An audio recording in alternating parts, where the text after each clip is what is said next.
വനിതകൾക്കായി 90+ mini dealer ഹബ്ബുകൾ നൽകുന്നു. സ്വന്തം നാട്ടിൽ സ്വന്തം ബിസിനസ് തുടങ്ങാം. ഇപ്പോൾ തന്നെ രജിസ്റ്റർ ചെയ്യൂ. നമ്പ്യാർ തന്റെ സുഹൃത്തുമായി ബാലാമണിയെ കാണാനെത്തുന്നു. ഒട്ടിപ്പൊളിഞ്ഞ് പാപ്പരിന്റെ പക്കത്താ ഞാനിപ്പോ നിൽക്കുന്നത്.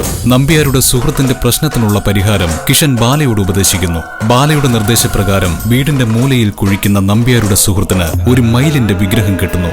ഈ മയിൽ ഏത് പൂജാമുറിയിലാണോ ഇരിക്കുന്നത്, ആ പൂജാമുറി ഇരിക്കുന്ന വീടിന് ഉയർച്ചകളുണ്ടാവും.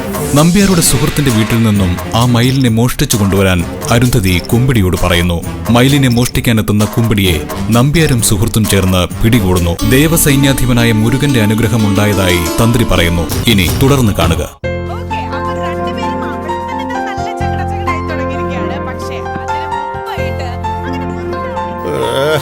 ഇതൊന്ന് നിർത്തടാ, ചെവിതല കേൾപ്പിക്കല്ല. എന്ത് തീരുമാനിച്ചു? എന്ത്? അല്ല, നാളെയാണല്ലോ ബാലാലയ പ്രതിഷ്ഠ. നീ അതിന് പോകുന്നുണ്ടോ ഇല്ലയോ എന്നാ ചോദിച്ചത്. ഇല്ല. എന്നാ ഞാൻ പോകുന്നുണ്ട്. പൊയ്ക്കോ. എന്നോട് പറയുന്നത് എന്തിനാ? അല്ലെങ്കിലും നിങ്ങൾക്ക് എന്നോടൊരു സ്നേഹവും ഇല്ലല്ലോ. നാണമില്ലാത്ത മനുഷ്യൻ. എന്നെ തോൽപ്പിച്ച അവളും കൂട്ടരും ആ ചടങ്ങ് അവിടെ നടത്തുന്നത്. അവിടേക്ക് നിങ്ങൾ ചെന്നാ പിന്നെ ഞാൻ ആരായി? അവിടെ കല്യാണമൊന്നും അല്ലല്ലോ അരുന്ധതി നടക്കുന്നത്. ഒരു ക്ഷേത്രത്തിന്റെ ബാലാലയ പ്രതിഷ്ഠാ ചടങ്ങല്ലേ. ഈശ്വരകാരിയെ നടക്കുന്നിടത്ത് ആർക്കും ചെല്ലണം. അല്ലാതെ വഴക്കും പകയായിട്ട് മാറി നിൽക്കുകയല്ല വേണ്ടത്. അതിന് നീയും വരണമെന്നാ എന്റെ ആഗ്രഹം. എന്നിട്ട് വേണം എല്ലാവരുടെയും മുൻപിൽ വെച്ച് അവൾ എന്നെ അപമാനിക്കുന്നത് നിങ്ങൾക്ക് കാണാൻ. അവളോ അപമാനിക്കാനോ? അപ്പോ നീ ബാലാമണി അങ്ങനെയാണോ മനസ്സിലാക്കിയിരിക്കുന്നത്? അവൾ ഒരിക്കലും അങ്ങനെ ചെയ്യില്ല അരുന്ധതി. നിന്നെ സന്തോഷത്തോടെ സ്വാഗതം ചെയ്യുകയുള്ളൂ. ഞാനില്ല. എനിക്കാരുടെയും സ്വാഗതവും വേണ്ട, സ്വീകരണവും വേണ്ട. വേണ്ടെങ്കിൽ വേണ്ട. നന്നായിക്കോട്ടെ എന്ന് വിചാരിച്ചു. വേണ്ടെങ്കിൽ പിന്നെ ഞാനെന്ത് ചെയ്യാനാ? നീ അനുഭവിക്ക്. അനുഭവിക്കാനോ? ഞാനോ? ആ മോഹമൊക്കെ നിങ്ങളുടെ മനസ്സിലിരിക്കേയുള്ളൂ. അനുഭവിക്കാൻ പോകുന്നത് ആരാണെന്ന് നാളെ നിങ്ങൾക്ക് മനസ്സിലാവും. നീ എന്ത് ചെയ്യൂടി? അത് നാളെ അറിഞ്ഞാ മതി. മണ്ടത്തരത്തിന് നിൽക്കല്ലേ അരുന്ധതി. ജനം ഇളകിയാ പിന്നെ നീ ഈ നാടും വീടും വിട്ട് ഓടിപ്പോകേണ്ടി വരും. പിന്നെ ഞാൻ അവളുടെ ചെലവിലല്ലേ ജീവിക്കുന്നത്. നാളെ എഴുന്നള്ളി പോകുന്നുണ്ടല്ലോ പ്രതിഷ്ഠാ ചടങ്ങിന്. ആ ചടങ്ങ് നടക്കാൻ പോകുന്നില്ല. ഞാനത് മുടക്കും. അതിനുള്ള ഏർപ്പാടൊക്കെ ചെയ്തു കഴിഞ്ഞു. ദൈവത്തിനോടാ നിന്റെ കളി. അത് നീ മറക്കരുത്. എന്റെ സ്ഥലവാ അത്. അത് അവളും മറക്കരുത്. ഞാൻ നിന്നെ ഉപദേശിക്കാനൊന്നുമില്ല. അല്ലെങ്കിലും പോത്തിന്റെ ചെവിയിൽ വേദമൊതിയിട്ട് പ്രയോജനമില്ലെന്ന് പറയും. നീ ചെയ്യാനുള്ളതൊക്കെ ചെയ്യ്. എന്നിട്ട് കിട്ടുന്നത് വാങ്ങിച്ചോണ്ട് ഇവിടെ വന്നിരുന്നോ. നന്നാകാനുള്ള ഏറ്റവും നല്ല അവസരമായിരുന്നു നാളത്തേത്. അത് ഉപയോഗിക്കാൻ നോക്കേണ്ടതിന് പകരം നശിപ്പിക്കാൻ നോക്കുന്നു. ദേ, എന്തെങ്കിലും സംഭവിച്ചാൽ ഞാൻ കൂടെ ഉണ്ടാകില്ലെന്ന് ഓർത്തോ. അതിപ്പോഴും ഇല്ലല്ലോ. എന്തിനും ഞാൻ ഒറ്റയ്ക്കാണെന്ന് അറിഞ്ഞിട്ട് തന്നെ ഇറങ്ങിത്തിരിക്കുന്നത്. പറഞ്ഞേക്കവളോട് നാളെ ഞാനും അവിടെ വരുമെന്ന്. കണ്ട് ആസ്വദിക്കാനല്ല, മുടക്കാൻ. എന്ത് വില കൊടുത്തും ഞാൻ ആ ചടങ്ങ് മുടക്കിയിരിക്കും.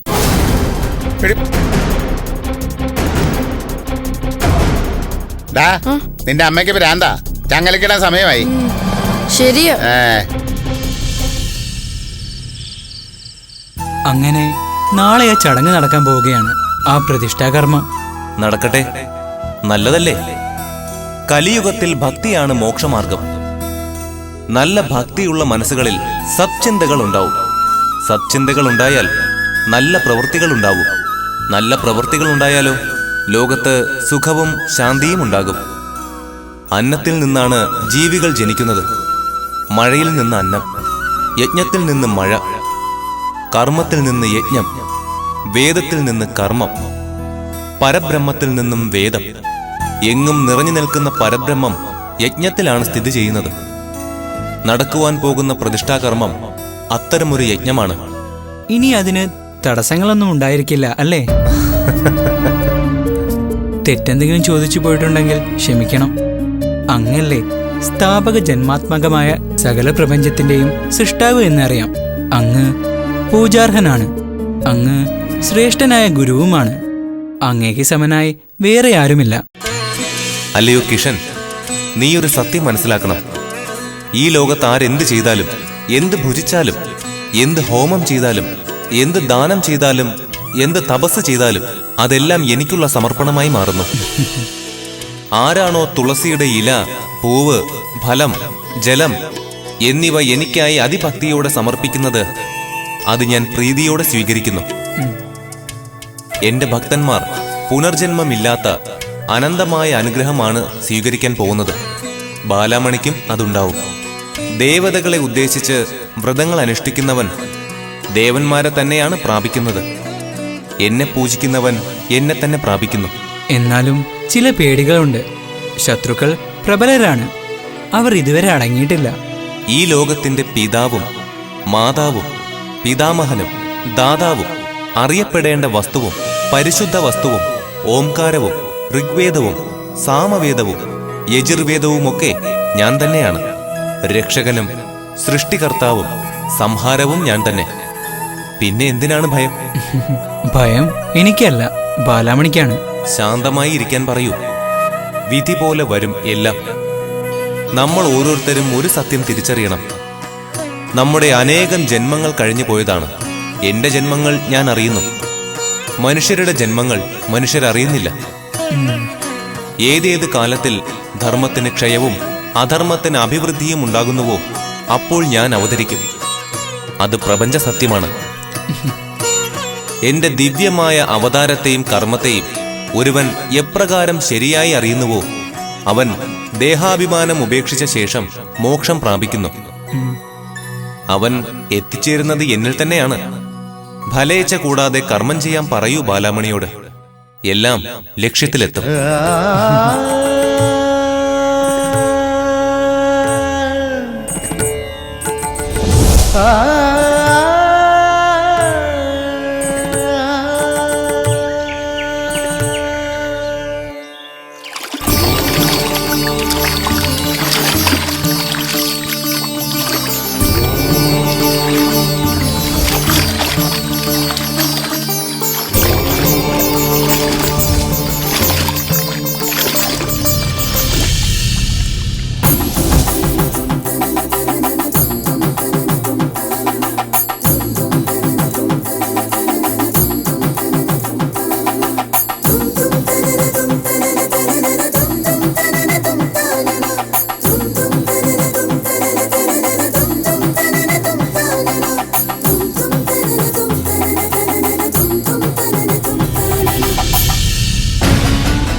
ആരോട് ചോദിച്ചിട്ടാ ഈ ചടങ്ങ് ഇവിടെ നടത്തുന്നത്? ഈ സ്ഥലം എന്റേതാണെന്ന് അറിയില്ലേ?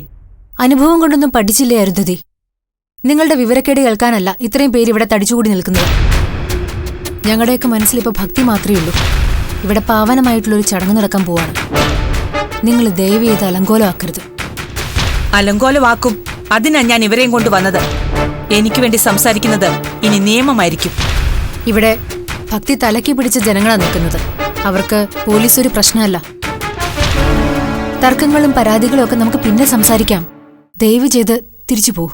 ഇല്ല, തിരിച്ചു പോകുന്നുണ്ടെങ്കിൽ ഈ വിഗ്രഹം കൊണ്ടേ ഞാൻ പോകൂ. ഈ ചടങ്ങ് മുടക്കാൻ തയ്യാറായിട്ടാ ജാനകി ഞാൻ വന്നിരിക്കുന്നത്. അത് ഞാൻ ചെയ്യും. ചെയ്യാൻ പറ്റുന്നത് അവർ ചെയ്യട്ടെ. നമുക്ക് നോക്കാം. ഈ സ്ഥലത്തിന്റെ ഉടമസ്ഥതയെക്കുറിച്ചുള്ള തർക്കം പൂർണ്ണമായി ഇനിയും പരിഹരിക്കപ്പെട്ടിട്ടില്ല. നിയമത്തിന്റെ മുന്നിൽ ഈ സ്ഥലത്തിന്റെ അവകാശി ഈ നിൽക്കുന്ന അരുന്ധതി ആയതുകൊണ്ട് ഞങ്ങൾക്ക് ഈ ചടങ്ങ് തടഞ്ഞേ പറ്റൂ. എന്നാലൊന്ന് തടഞ്ഞേ സാറേ, ഞങ്ങളൊന്ന് കാണട്ടെ. തടഞ്ഞാൽ നിങ്ങളാരും ഇവിടെ നിന്ന് ജീവനോടെ പോവില്ല. ഞങ്ങളുടെ വിശ്വാസത്തിന്റെ പ്രശ്നമാണ് സാറേ. ഇവിടെ കയറി പ്രശ്നമുണ്ടാക്കാൻ ഞങ്ങൾ ആരെ അനുവദിക്കില്ല. വെറുതെ പ്രശ്നമുണ്ടാക്കരുത്. ഞങ്ങൾക്ക് ബലം പ്രയോഗിക്കേണ്ടി വരും. കുഴപ്പമാവൂല്ല ജാനകി. എല്ലാവരും ശാന്തമായിട്ടിരിക്കണം. ആരും ബഹളം ഉണ്ടാക്കരുത്. ഈ ചടങ്ങ് പരിപാവനമായ ഒരു ചടങ്ങാണ്. ഇത് തടയാനാണ് ഇവര് ശ്രമിക്കുന്നത്. ന്യായം ഇവരുടെ ഭാഗത്താണെങ്കിൽ തടയട്ടെ. അതല്ല, ന്യായം നമ്മുടെ ഭാഗത്താണെങ്കിൽ ആര് വിചാരിച്ചാലും തടയാൻ പറ്റില്ല. നോക്കി നിൽക്കാതെ ആ ബിംബം വാങ്ങിക്കു സാറേ. വാങ്ങിക്കോ. തരൂ.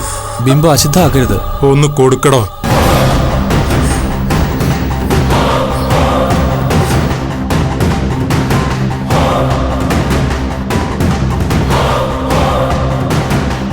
കൂട്ടുകെട്ടുകൊണ്ട് തുലാഭാരം നടത്തിയിട്ടാ ഞാൻ ഇവരെ കൊണ്ടുവന്നത്. അവരെന്റെ കൂടെ നിൽക്കൂ, എന്റെ കാവൽക്കാരായിട്ട്.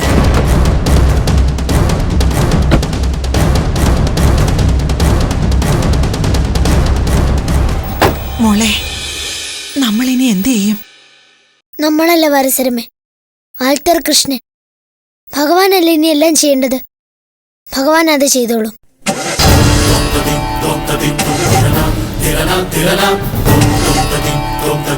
സ്റ്റാർട്ടാവുന്നില്ലല്ലോ സാറേ. ഒന്നുകൂടി നോക്കാം സാറേ, ഇത് പ്രശ്നമാവുന്ന ലക്ഷണമുണ്ട്. മര്യാദയ്ക്ക് വിഗ്രഹം തിരിച്ചു കൊടുക്കുന്നതാണ് നല്ലത്, അല്ലെങ്കിൽ നമുക്ക് ഇവിടുന്ന് പോകാൻ പറ്റില്ല.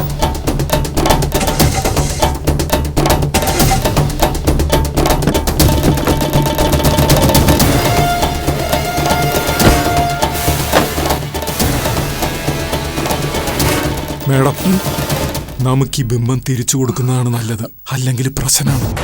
തിരിച്ചു കൊടുക്കാനല്ല ഞാൻ നിങ്ങളെ ഇവിടെ കൊണ്ടുവന്നത്.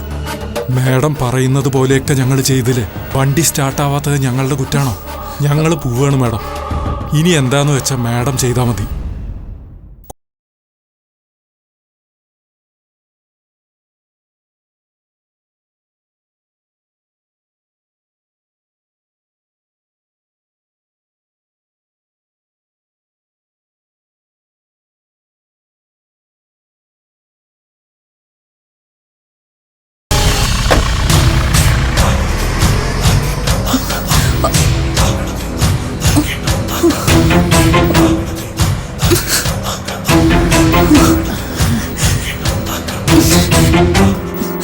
പിടിക്ക, ഇതിന്റെ ഭാരം എനിക്ക് താങ്ങാൻ പറ്റുന്നില്ല. എന്റെ അരുന്ധതി, എത്ര ശ്രമിച്ചാലും നിങ്ങൾക്ക് ഈ ബിംബം ഇവിടുന്ന് കൊണ്ടുപോകാൻ പറ്റില്ല. കാരണം ഇതിന്റെ ഭാരം താങ്ങാനുള്ള കരുത്ത് നിങ്ങൾക്കില്ല. ബാലാലയ പ്രതിഷ്ഠ നടക്കേണ്ട മുഹൂർത്തം കഴിയുന്നതിന് മുമ്പ് ആ ചടങ്ങ് ഞങ്ങളൊന്ന് നടത്തിക്കോട്ടെ. സഹകരിക്കൂ.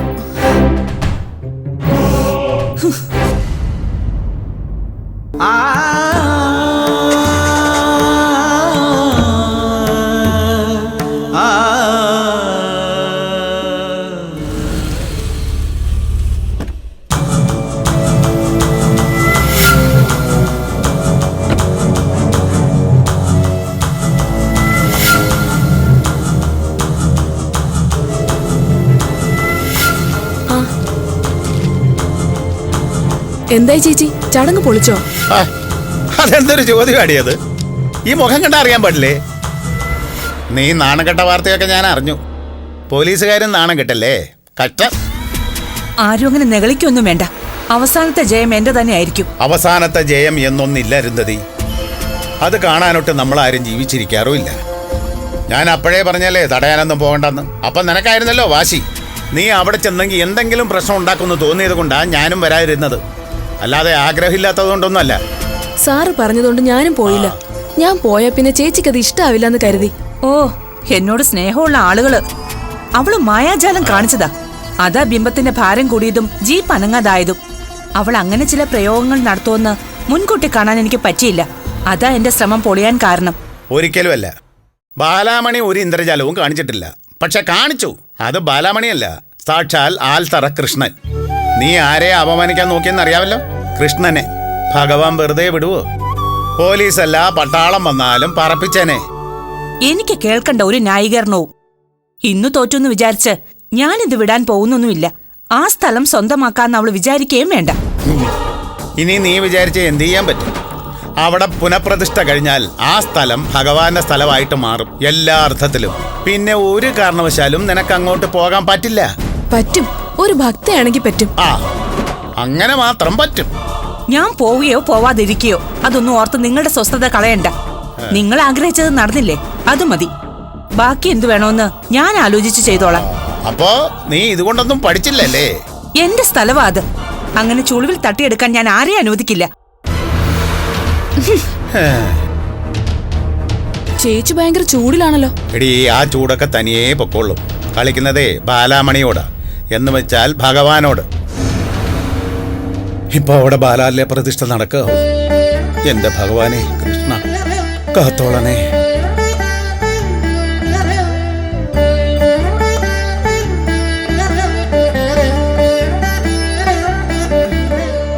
ശുഭലക്ഷണം.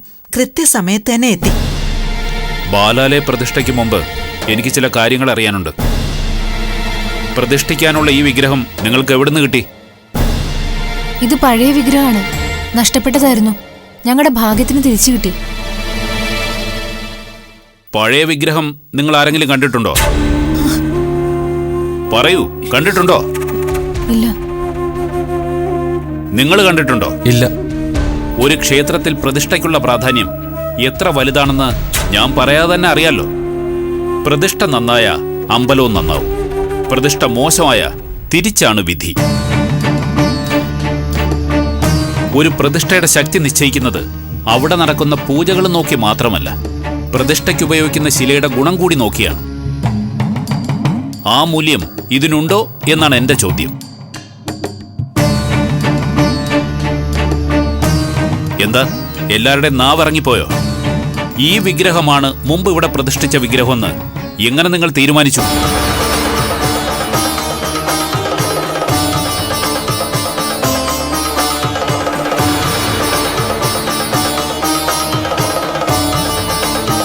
പറയൂ ബാലാമണി, എങ്ങനെ തീരുമാനിച്ചു? ചില ലക്ഷണങ്ങൾ കണ്ടു. എന്ത് ലക്ഷണങ്ങൾ? പോലീസ് വന്ന് തടയാൻ നോക്കിയപ്പോ പല അത്ഭുതങ്ങളും നടന്നു ഇവിടെ. വണ്ടി മുന്നോട്ടെടുക്കാൻ അവർക്ക് പറ്റിയില്ല. ബിംബത്തിനാണെങ്കിൽ ഭയങ്കര ഭാരം. ആ കിഷൻ വിചാരിച്ചാൽ ഇപ്പൊ ഇതിലപ്പുറം ചെയ്യാൻ പറ്റും, ഇല്ലേ? കിഷൻ അല്ലത് ചെയ്തത്. ചെയ്തത് ആരായാലും ബാലാലയ പ്രതിഷ്ഠയ്ക്ക് ഈ വിഗ്രഹം വിധേയമാക്കുന്നതിന് മുമ്പ് ഇതിന്റെ ഗുണനിലവാരം പരിശോധിക്കണമായിരുന്നു.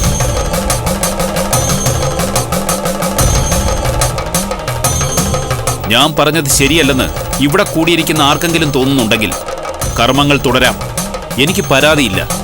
അതല്ല, ഞാൻ പറഞ്ഞതിൽ ശരിയുണ്ടെന്ന് തോന്നിയാൽ ഞാൻ മുന്നോട്ട് വയ്ക്കുന്ന പരീക്ഷണങ്ങൾക്ക് ഈ വിഗ്രഹം വിധേയമാക്കണം.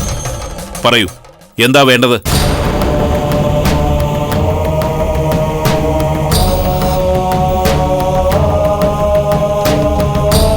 സ്വാമി പറയുന്ന പോലെ ചെയ്യാം. ശിലയുടെ മൂല്യം പരിശോധിക്കാം. അങ്ങനെ വഴിക്കുവാ. ഇതുകൊണ്ട് ഗുണം നിങ്ങൾക്ക് തന്നെയാണെന്ന് പിന്നീട് മനസ്സിലാവും. ഇപ്പോ ഉള്ളിൽ തോന്നിയ നീരസം പിന്നീട് മാറും. ഈ ശിലയ്ക്ക് ഭാരമുണ്ടായിരുന്നു എന്നല്ലേ പറഞ്ഞത്? അതെ. പഴയ വിഗ്രഹം പക്ഷെ വെള്ളത്തിലിട്ടാൽ പൊങ്ങിക്കിടക്കുമായിരുന്നു. ഒരു പ്രത്യേക ശില കൊണ്ടാണ് അത് നിർമ്മിച്ചതെന്ന് ചുരുക്കം. അതുകൊണ്ട് ഈ വിഗ്രഹം പുഴയിലെ വെള്ളത്തിലിട്ട് നോക്കണം. മുങ്ങിയാൽ ഇത് പഴയ വിഗ്രഹമല്ല, പൊങ്ങിക്കിടന്നാൽ ഇത് പഴയ വിഗ്രഹമാണ്. എന്താ തിരുമേനി, അങ്ങനെ ചെയ്യല്ലേ? ചെയ്യാം. ജാനകി എന്തു പറയുന്നു? ചെയ്യാം. എന്നാൽ വിഗ്രഹം എടുക്കുക. ജലപരീക്ഷണം തന്നെ ആവട്ടെ ആദ്യം. നടക്കുക.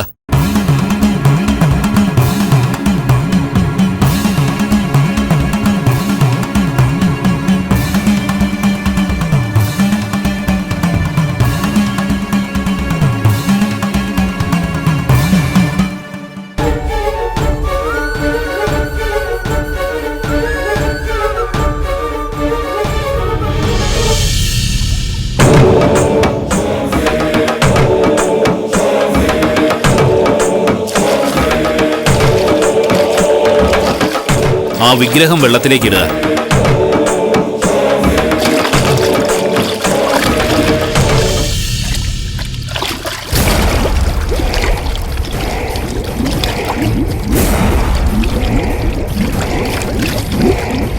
ഇപ്പൊ എങ്ങനെയുണ്ട്? കണ്ടില്ലേ താഴ്ന്നു പോയത്? ഇത് പഴയ വിഗ്രഹമല്ല, മാറ്റമുണ്ട്.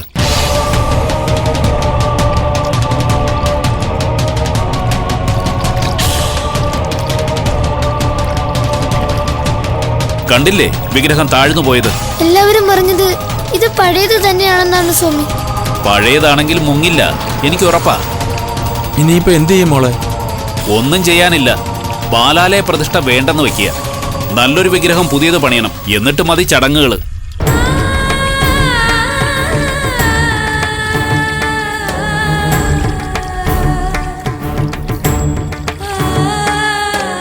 കൃഷ്ണ, ഗുരുവായൂരപ്പ.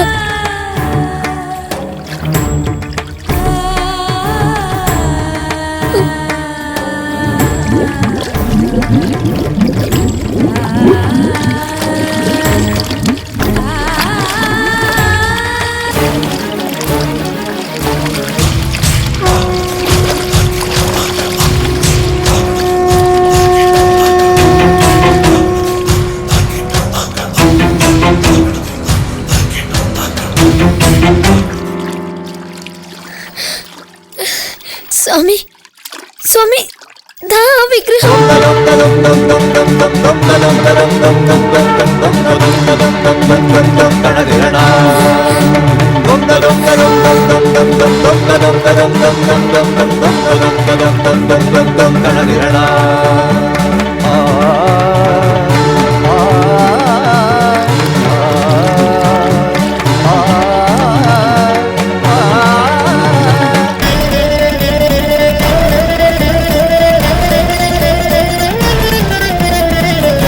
News social media awards 24news.com/voting എന്ന വെബ്സൈറ്റിൽ പ്രവേശിച്ച് നിങ്ങളുടെ ഇഷ്ട ബ്ലോഗറുടെയോ യൂട്യൂബ് ചാനലിന്റെയോ പേരുകൾ രേഖപ്പെടുത്തുക.